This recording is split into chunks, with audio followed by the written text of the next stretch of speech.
In today's video, I'm going to show you how to add Google Map in Canva.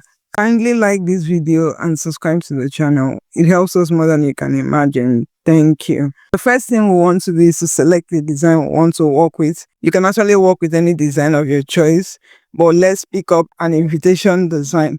We want to send out a Valentine invitation, and you see all these template options that came up. We are going to just quickly pick up one. Let's quickly pick up this one and click on customize design. We are going to quickly duplicate this page and select everything that's on the design page to take it out. I'll hold and shift key on my keyboard and deselect the address, and I will delete every other thing. Let's come into our browser and search for where we are going to. So we've come over to Google Maps and we'll open up Google Maps and we'll type in the location where events will be holding, which will be Oakland Event Place, Ikorodu.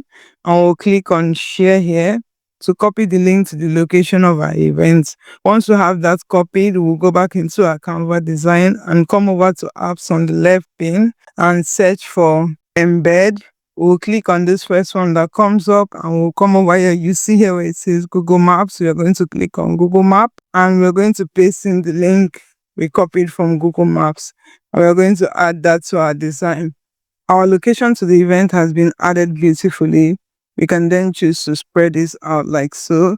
You can also choose to link it with this text box. Let's select on it and change the text to say location, and we click out of the text box, click back in, and we'll go to these three dots and see here where it says link. We can paste in the link to the address and click on done.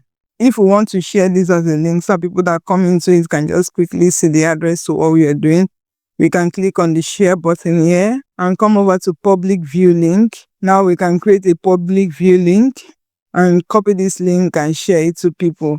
That way we don't have to print an invitation. We can just send it to people. They will see the invitation and they will see the location where it's happening. Let me know if you have any questions. You'll have a good one.